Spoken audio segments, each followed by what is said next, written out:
Have you ever been asked, "What do you want?" and felt nothing arise inside? Not a list of options, not hesitation between two choices, not shyness about voicing it. Just silence. An empty space where other people seem to have something definite living. You hear the question, you understand it, but the signal doesn't reach the place that's supposed to answer, as if that part of you has been offline for a long time. At first, this can seem convenient. You don't care where to go, what to eat, what to watch, you adapt. People sometimes even praise you for it. You're so easygoing, so simple to be around. But inside, it doesn't feel like ease.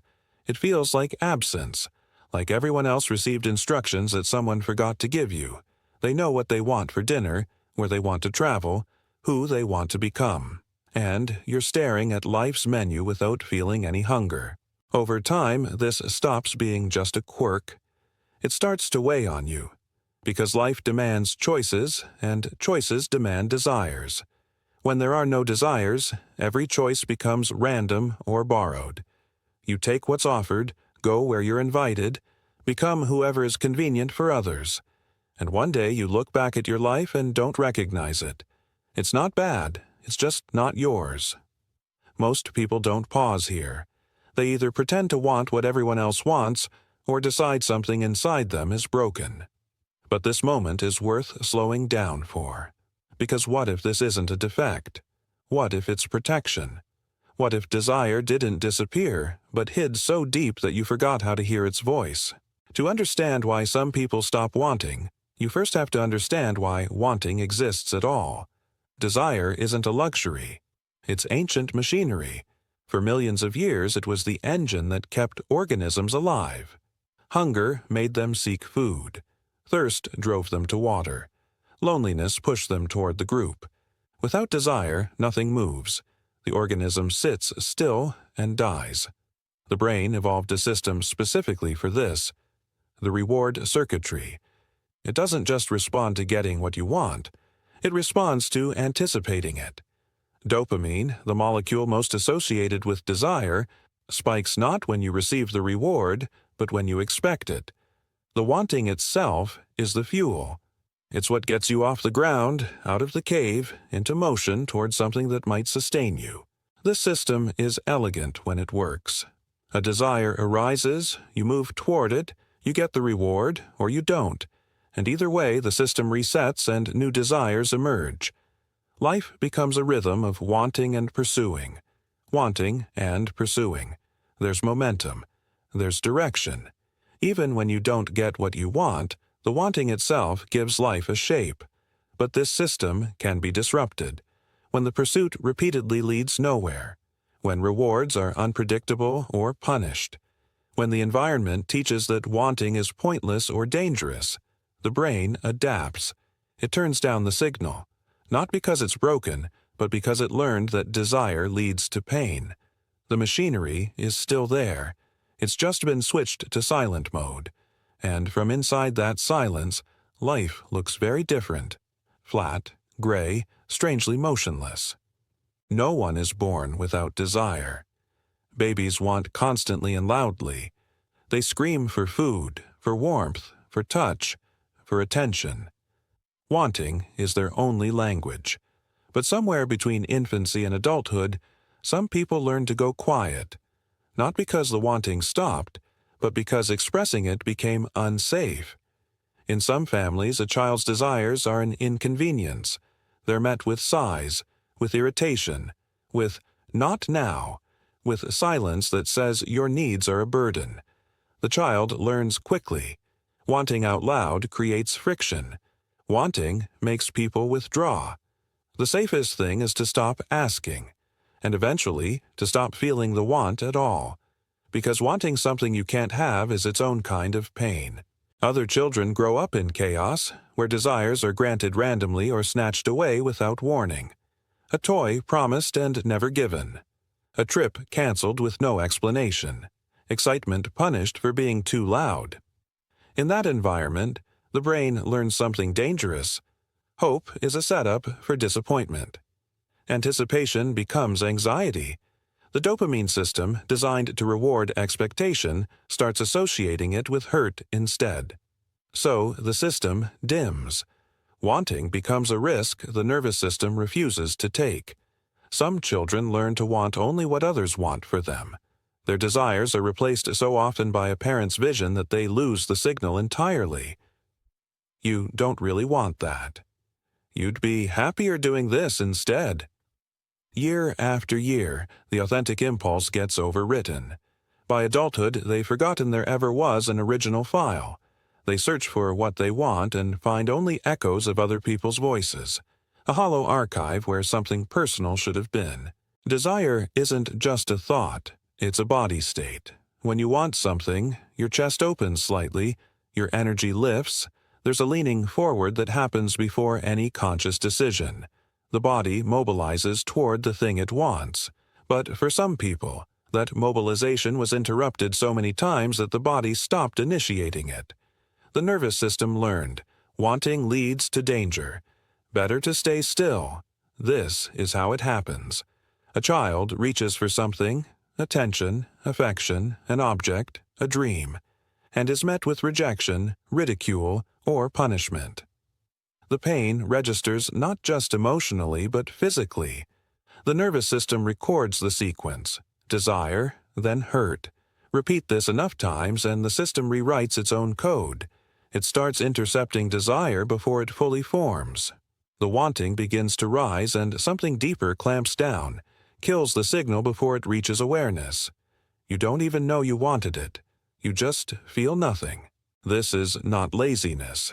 This is not lack of ambition. This is a survival adaptation operating below consciousness. The body decided that wanting was a vulnerability it could no longer afford. Every desire is a door you might get slammed in, so the body stopped opening doors. It learned to stand in the hallway, motionless, needing nothing, because needing nothing means risking nothing. The tragedy is that this protection, brilliant in childhood, becomes a prison in adulthood. The dangers are gone, but the lockdown continues. The nervous system doesn't know the war is over. It keeps you safe from a threat that no longer exists, and in doing so, keeps you safe from life itself. You're protected from disappointment, but you're also protected from desire, from joy, from the feeling that something out there is worth moving toward. From the outside, they look the same. The flat effect, the shrug when asked about the future, the inability to name what would make things better. But inside, they're different animals. Depression is a weight pressing down on wanting. The desires are there but buried under exhaustion, hopelessness, a gray fog that mutes everything. True desirelessness is quieter. There's no weight, there's just absence, a clean, strange emptiness where the wanting should be. Depression often comes with pain, a sense that something is wrong, that life shouldn't feel this heavy. There's friction, the self rubbing against a state it doesn't want to be in. People in depression often remember wanting things. They can point to a time before when the world had color. They know something has been lost, even if they can't retrieve it. Desirelessness without depression feels different. It's not painful in the same way. It's more like a blank page than a heavy stone. You're not suffering exactly. You're just not moved. You can function, even appear normal. But when you look inside for direction, for passion, for something that pulls you forward, you find neutral stillness. It's not that everything feels bad. It's that nothing feels like anything. The confusion between these two states matters, because they require different responses. Depression often needs intervention, support, sometimes medication, a lifting of the fog so desire can resurface. Desirelessness might need something else, not treatment but archaeology. Not adding something new, but uncovering what was buried long ago. The wanting might still be there, deep beneath years of protective numbness. Not sick, just hiding. There's another path to desirelessness, and it doesn't start with emptiness. It starts with fire. Some people once wanted intensely. They burned for things, goals, people, visions of who they could become. They chased, they pushed, they poured themselves into the pursuit. And somewhere along the way, the fuel ran out. Not because they achieved everything, but because they exhausted the part of them that could want. This is the burnout of desire. It happens when you want something for years and it never comes. When you give everything to a career that doesn't give back. When you love someone who keeps almost loving you. When you try again and again, and the result is always the same.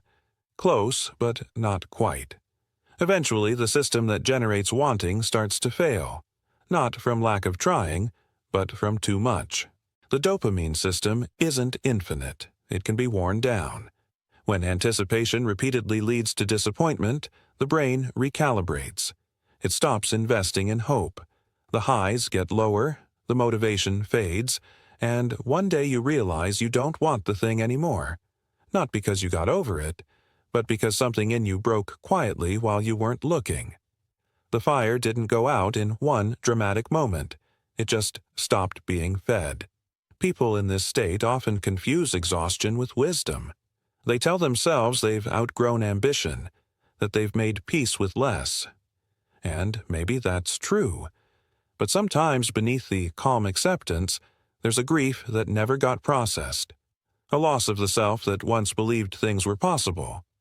Desirelessness here isn't peace. It's the scar tissue left after hoping too hard for too long. Inside your brain, there's a system designed to make you move toward things. It runs on dopamine, not the pleasure chemical, as most people think, but the anticipation chemical. Dopamine doesn't spike when you get the reward. It spikes when you expect it. It's the feeling of something good is coming. The pull toward the future. Without it, the future becomes flat. Not threatening. Just irrelevant. This system is sensitive. It calibrates based on experience. When predictions regularly lead to reward, it strengthens. You want more, you pursue more, you feel more pull. But when predictions fail repeatedly, when the reward doesn't come, or when it comes with pain attached, the system dials down. It stops investing in anticipation. The circuitry is still there, but the signal weakens. You can look at something that should excite you and feel nothing. The system has learned not to bother. There's also a quieter killer: too much stimulation. In a world of instant gratification, endless scrolling, on-demand everything, the dopamine system can become overloaded. When small rewards are available constantly, the brain adjusts its baseline. It needs more to feel anything. And eventually, ordinary life, ordinary goals, ordinary pleasures can't compete. They don't register. Not because they're not good, but because the system has been recalibrated for intensity that real life rarely provides. This isn't moral failure. It's neurological adaptation. The brain did what brains do. It adjusted to its environment. But the result is a strange deadness. A life where nothing seems worth the effort. Where starting anything feels pointless because the reward doesn't feel real. The machinery of wanting has gone quiet. Not broken, just waiting for something to change the equation. There's a calculation that runs beneath every decision to act. It's not conscious, but it's always there. The brain weighs the expected reward against the expected cost. Energy, time, risk of failure, possibility of pain. When the equation comes out positive, you move. When it doesn't, you stay still. For people who don't want anything, this equation almost always comes out negative. Not because the rewards are bad, but because they don't feel real enough to justify the cost. This is what desirelessness looks like from the inside. You can see that something might be good. You can understand intellectually that achieving it would improve your life. But the felt sense of wanting it isn't there. The pull is missing. And without that pull, every action becomes effort without fuel. You're pushing a car with an empty tank, wondering why everyone else seems to be driving. Other people seem to move through life with momentum you can't access. They talk about goals with energy in their voice. They make plans and actually follow through. You watch them and wonder what it feels like, to want something enough that the effort feels worth it. For you, even small tasks can feel mountainous. Not because you're lazy, but because there's no emotional payoff waiting on the other side. The math doesn't work. This creates a cruel loop. Without wanting, you don't act. Without acting, nothing changes. Without change, there's nothing new to want. Life becomes static. Not because you chose stillness, but because movement requires a currency you don't have. And the longer you stay still, the harder it becomes to imagine that movement was ever possible. Here's the secret that desirelessness keeps from you. The wanting isn't gone. It's buried.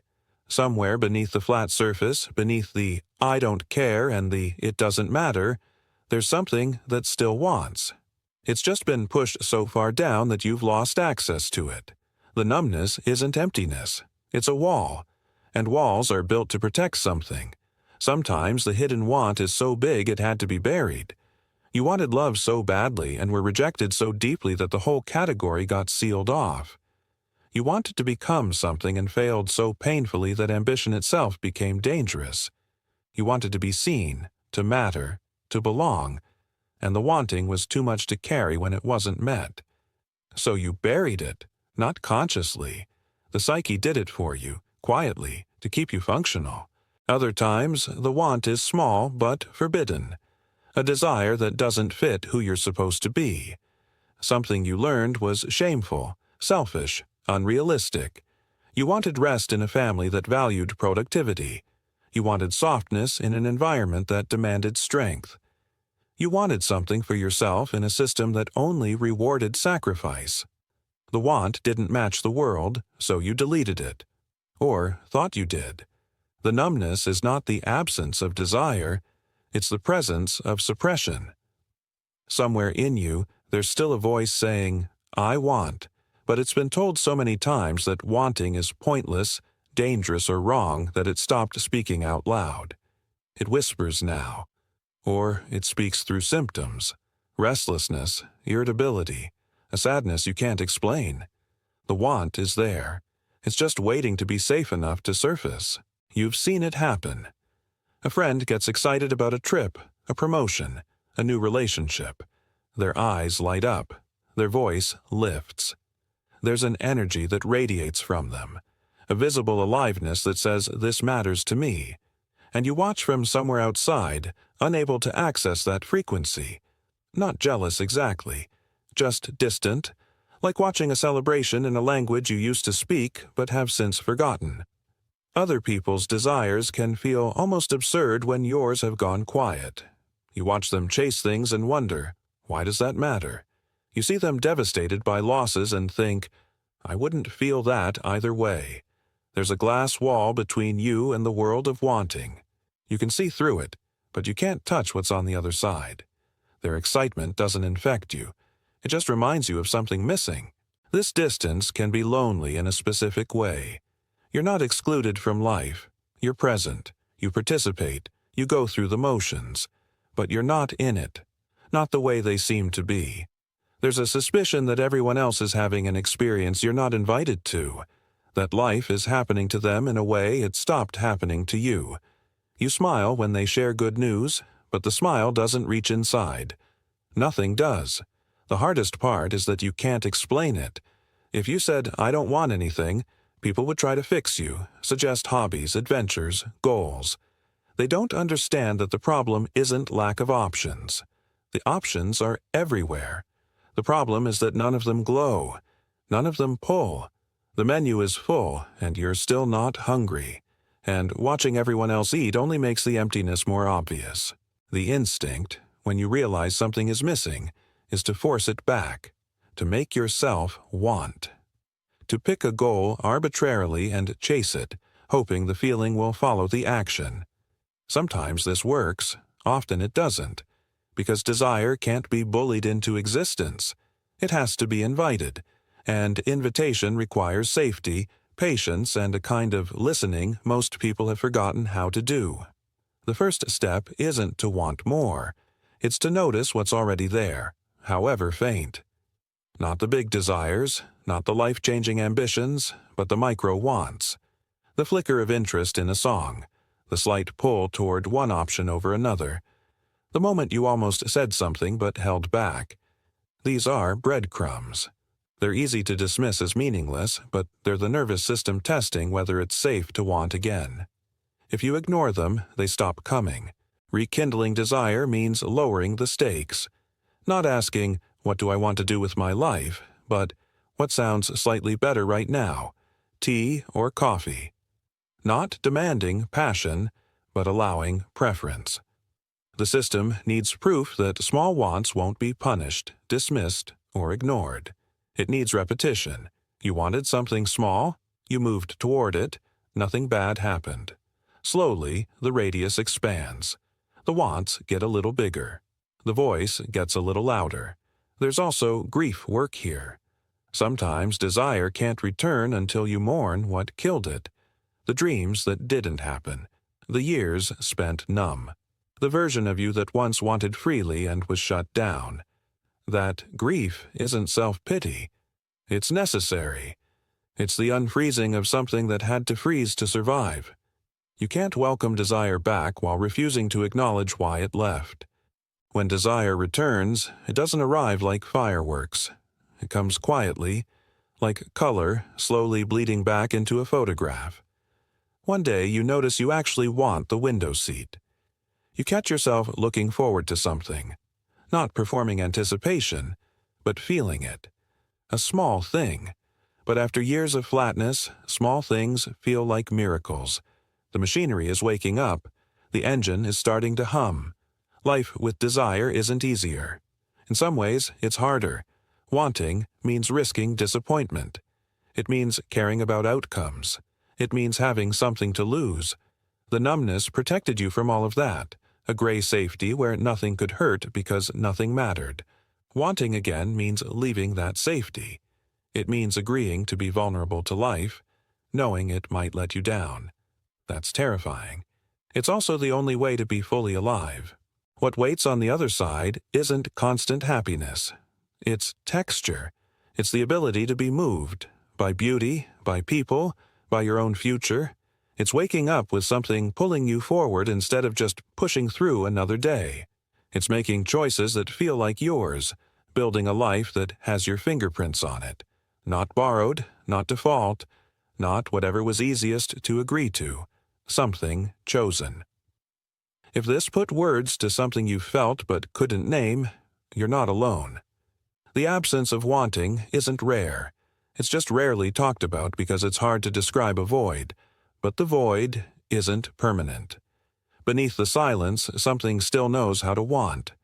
It's been waiting, not for the perfect goal, not for external permission, but for you to finally make it safe to feel again. That moment can start now, one small want at a time.